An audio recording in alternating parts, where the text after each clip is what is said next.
तो ये एपिसोड की शुरुआत होते ही हमें एरी अपने दोस्त के सामने थोड़ी टेंशन में दिखाई देती है। ये चीज को देख के तो भी उसे पूछती है कि एरी भला तुम ठीक हो कि नहीं, और अभी तो मुझे तुम्हें देख के ऐसा लग रहा है कि तुम किसी बड़े परेशानी में फंस गई हो। जिस पर से कहती कि हाँ मैं तो बिल्कुल परेशानी में फंस गई हूँ और मेरी जिंदगी तो पूरी तबाही हो गई है। अच्छा तो फिर ऐसे तो फिर तुम मुझे बताओ ना कि भला तुम्हारे साथ क्या हो गया है, तभी तो मैं तुम्हें कोई सोल्यूशन दे पाऊंगी। और फेगलिस्किन उसे बताते हैं कि दरअसल बात है कि मैं प्रेग्नेंट नहीं हूँ। अरे तो मेरा बहुत ज्यादा अच्छा चांस था, जिस चांस को तो मैंने गवा दिया है प्रेग्नेंट ना होके। तो व्हाट भला तुमने ये क्या कहा, और क्या चीज उल्टा नहीं होता है, और क्या लोग ये नहीं चाहते कि वो लोग बाय इंसिडेंट प्रेग्नेंट ना हो जाए। हाँ तूने बिल्कुल से कहा, बट ये मेरे पास बस एक लौता रिश्ता था जिस रास्ते को मैं चुन के आगे कुछ और कर पाती। हाँ एरी मैं तुम्हारी बात को समझ गई, पर क्या चीज उल्टी नहीं होती है, और क्या सारे लोग इस गलती से बचना अवॉइड नहीं करते हैं। तभी से बताती कि दरअसल बात है कि मैं तो पहले से कुछ ज्यादा रेडी हो रही थी मिंचर से प्रपोजल को लेने के लिए। और जब से ओप्पा ने हम लोग जब टाइम स्पेंड करते थे वो भी कुछ ज्यादा अच्छे टाइम को, तब से फिर जब उन्होंने एक सेफ्टी के चीज को उसका न बंद कर दिया था, तब तो मुझे ऐसा लगा था कि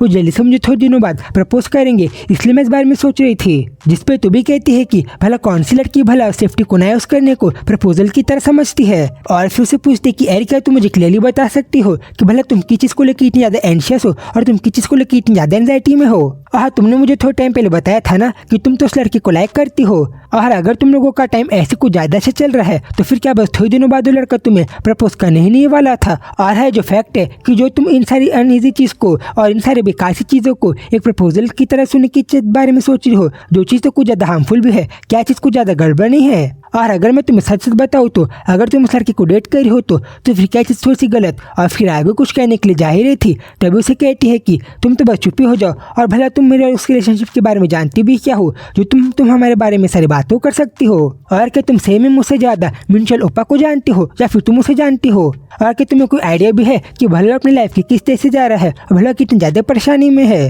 और दरअसल बात है कि मुझे तो पता है कि ओप्पा जिस तरीके की लाइफ को जी रहे हैं उनकी लाइफ में उन्हें कुछ ज्यादा ही स्कार्स मिले हैं, उन्हें तो कुछ ज्यादा ही बड़ी परेशानी में फंस चुके हैं। इसलिए जब मैंने उन्हें लाइक किया था तब तो मुझे पता था कि हम दोनों के लिए शादी करना कुछ ज्यादा ईजी नहीं होगा और चीजें में तो थोड़ा सा टाइम लगेगा, और इसलिए तभी तुम्हें इन बकवास को करना बंद ही कर देना चाहिए। और फिर आगे उसे कि ठीक है तो फिर तुम सारी बातों को भूल जाओ, वो तुझसे बाइबल की वहां से चले जाती है। ये चीज को देख के तू भी हैरान थी कि वो भला उसने सब क्या किया। देन सीन चेंज होता है, मिसो को देखते हैं कि जो कि अपने फ्लावर शॉप में ही काम कर रही थी। तब उसे तय का मैसेज आता है जहाँ पे उसने कहा था कि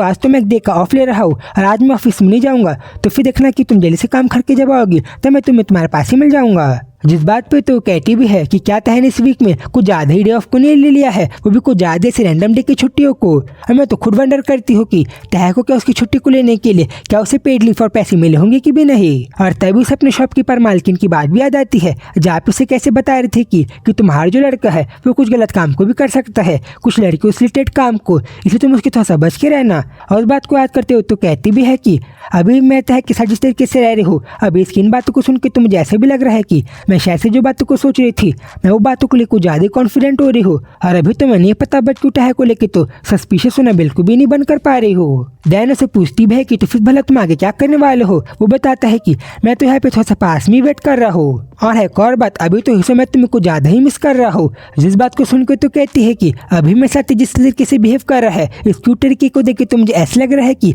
अभी तो मैं खुद को लेकर बहुत ज्यादा गिल्टी फील कर रही हूँ, मैं तह के ऊपर जो शक कर रही हूँ सारी चीजों को लेके। और क्या सही में लड़का इतना ज्यादा इनोसेंट है या फिर मुझे बस ऐसी सारी चीजें लग रही है, मैं बस ऐसी सारी चीजों के बारे में सोच रही हूँ कि तह कोई जियोलो वाला काम कर रहा होगा या फिर लड़कियों से रिलेटेड कुछ ज्यादा गलत काम को कर रहा होगा। दैन उसे पूछती कि तह तो फिर क्या तुम मेरे मुंह से एक स्कैरी स्टोरी को सुनना चाहते हो जिस भूतिया कहानी को मैंने दिनों पहले सुना था। हाँ इसे तुम मुझे बताओ ना कि भला तुम्हें मुझे क्या स्कैरी स्टोरी को बताना है। देन आगे से बताते हैं कि दरअसल तो फिर बात है कि मैंने अपने पुराने जॉब में इस बारे में सुना था कि मैं जिस होटल में काम करती थी वहाँ पे घोस्ट आता है, और मैं जो मोटल होटल में काम करती थी वहाँ पे तो इस भूत के बारे में कुछ ज्यादा चर्चा चलती थी। जिसपे तो स्माइल करते हुए कहते हैं कि अगर तो फिर ऐसे तो फिर जब भी मैं उस होटल में जाऊंगा तब तो मैं वहाँ पे अकेले बिल्कुल भी नहीं सो पाऊंगा, और जब भी मैं उस होटल में रहूंगा तब तो मुझे वहाँ पे कुछ ज्यादा ही डर लगेगा। और फिर तो इसे तो फिर सारी चीजों के कारण क्या मैं आज तो रात को तुम्हारे घर पे सो सकता हूँ। जिसपे कहती है कि ओहो तुम इतना ज्यादा झूठ मत बोलो, और मुझे अच्छे से पता है कि तुम भला कितनी ज्यादा अच्छे से बात को झूठ कह रहे हो। और उसके बाद को सुन के तो नहीं पता तय भी शांत हो गया था, और वो तो कहता भी है कि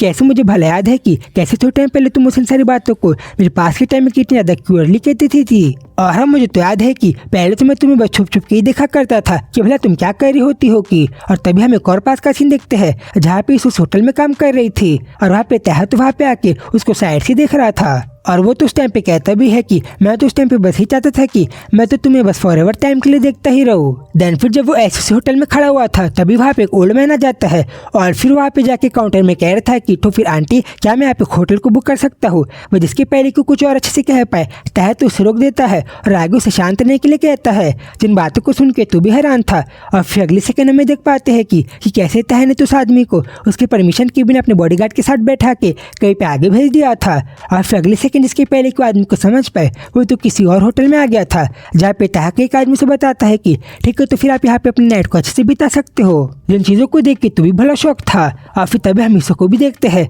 जो कि तो अपने काम को करके थोड़ी सोने भी लगी थी। और फिर तभी जब उसे ऐसा लगता है कि उसके होटल के पास कोई बुकिंग करने के लिए आया था वो अगले सेकंड अचानक उसे कहती है कि ठीक है तो आई एम सॉरी क्योंकि मैं सोने लगी थी। और क्या आप यहाँ पे वो होटल बुक करने के लिए आए हो और भला आप यहाँ पे कब तक के लिए सोना चाहते हो। तभी तय उसे कहते हैं कि ठीक है तो फिर आप मेरे लिए 2 रूम को बुक कर दो। जिसपे तू भी हैरान थी कि वट क्या आप 2 रूम को बुक करना चाहते हो। हाँ आपने बिल्कुल सही सुना क्योंकि मेरे कंपेनियन लोग यहाँ पे आने वाले हैं मतलब कि मेरे कुछ कंपनी के लोग इसलिए आप 2 रूम को बुक कर दो। वो अच्छा ऐसा है क्या ठीक है तो फिर मैं आपके लिए रूम को बुक कर देती हूँ और हाँ तो आप एक परफेक्ट टाइम में आए हो इसलिए मैं आपके लिए 2 रूम बुक कर देती हूँ क्योंकि यहाँ पे तो फिलहाल के लिए 2 रूम ही बचे हैं। और ठीक है तो फिर आप उस एलिवेटर को यूज करके आप अपने रूम में जा सकते हो। थैंक यू बोल के वहाँ से आगे बढ़ जाता है। देन फिर अगले दिन वापस उस होटल में वही ओल्ड मैन आ जाता है और फिर लेडी से कहते हैं कि तो फिर आपको पता है मैंने तो यहाँ पे एक भूत को देखा था इसी मोटेल होटल पे तो फिर क्या भला उस भूत को जानते हो। जिसपे कहती है कि तो फिर पक्का एक लड़का होगा क्योंकि मैं यहाँ पे तो कुछ लड़कों को बहुत टाइम में देखती हूँ और क्या भला इन सारी बकवास बातों को करना बंद करोगे क्योंकि अगर आप इन सारी बकवास बातों को बंद करना नहीं बंद किया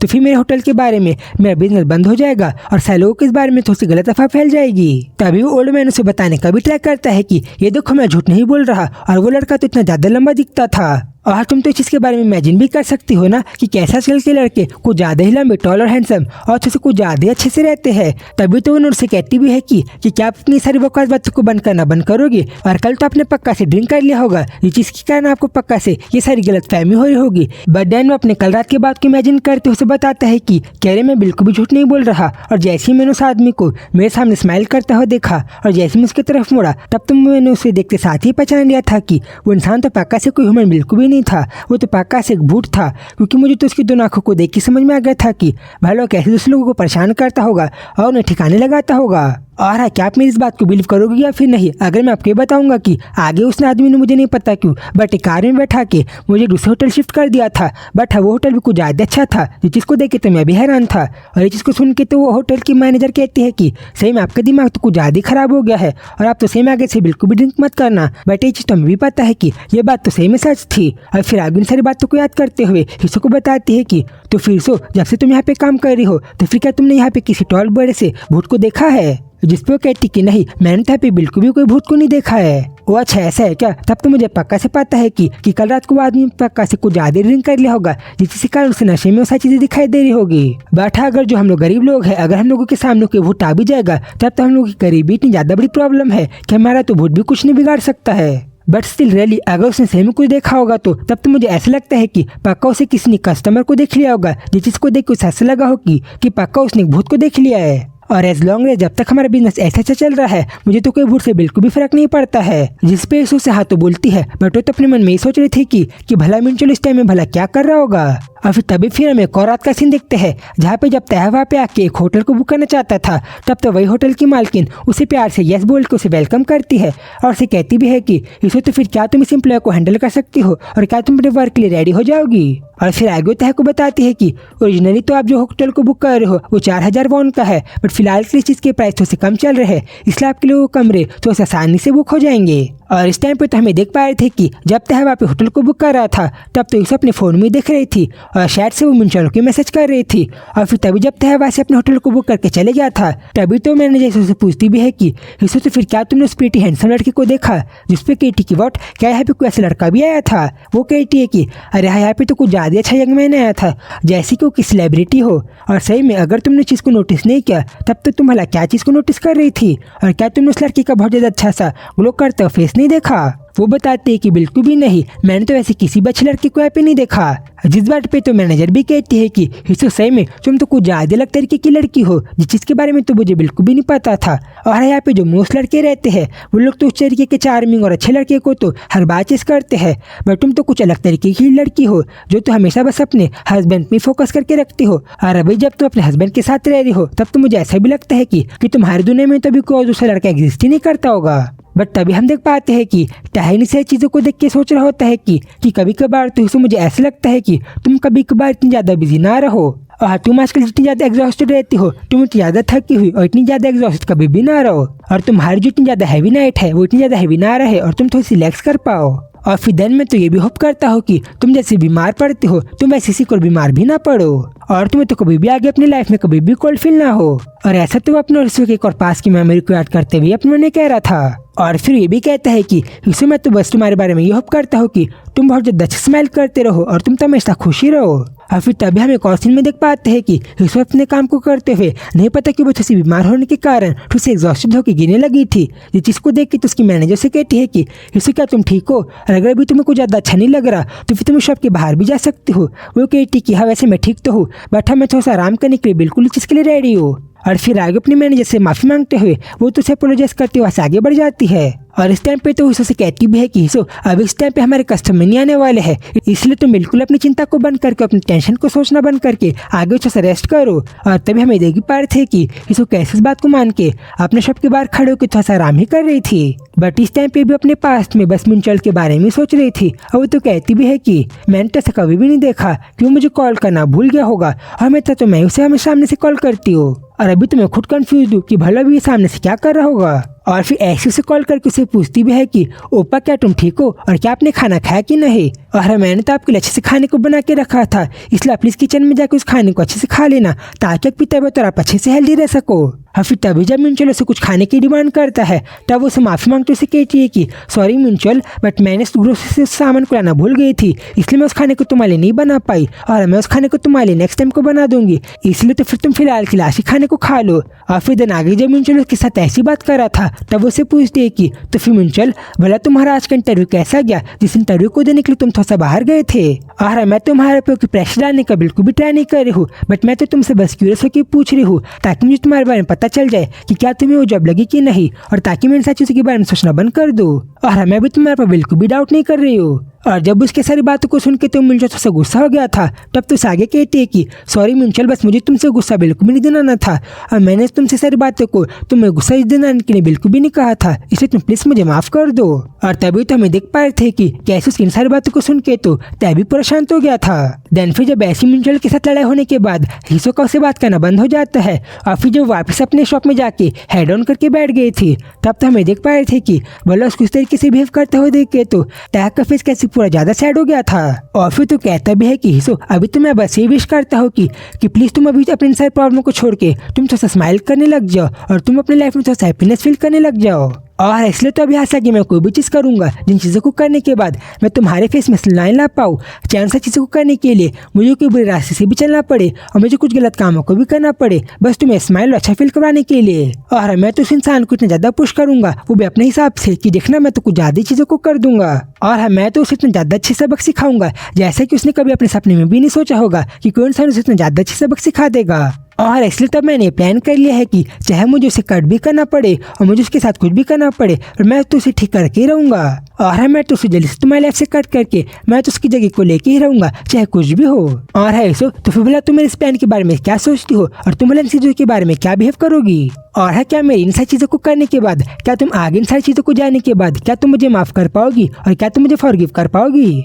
और है क्या मैं इन सारे करतूतों के बाद क्या तुम मुझे हैंडल और मेरे साथ अच्छे से रह पाओगी या फिर नहीं, क्योंकि शायद से मैं वो इंसान हूँ जो कि तुम्हें थोड़ा सा डिसीव और तुम्हें थोड़ा सा बहला रहा हो, क्योंकि मुझे तो अच्छे से पता है कि मेरे उसके साथ ऐसी चीज़ों करने के बाद उस आदमी को तो पक्का रोना ही आ जाएगा। और फिर जब उन सारी चीज़ों को सोच रहा था तभी वहाँ पे उसका बॉडीगार्ड उसके से बताता है कि तो फिर दरअसल बात है कि मिंचल ने भी आज एक बैंक को विजिट किया है और शायद उसने अगर एक बैंक को विजिट किया है तब तो पक्का लोन को लेने के लिए जा रहा होगा या फिर उसे कुछ लोन से रिलेटेड काम होगा। और फिर आगे जब तय कुछ इन्फॉर्मेशन के बारे में पता चला था तब इसी सीन के साथ चैप्टर पे खत्म हो जाता है। तो फिर अभी जब हमने इस एपिसोड में टेररिस्टों के पास के बारे में जाना, ये स्टोरी का मेन पार्ट तो है, बट इससे रिलेटेड आगे स्टोरी में कुछ और अच्छा होगा कि नहीं इन सब चीज़ों को हम लोग नेक्स्ट नेक्स्ट वीडियो में देखेंगे। और अब आगे भला स्टोरी में क्या होगा उस वीडियो को बहुत ज़्यादा से देखने के लिए आप लोग चैनल को सब्सक्राइब कर लो। तो फिर जल्दी ही मिलूंगा उसी वीडियो में, तब तक के लिए बाय बाय।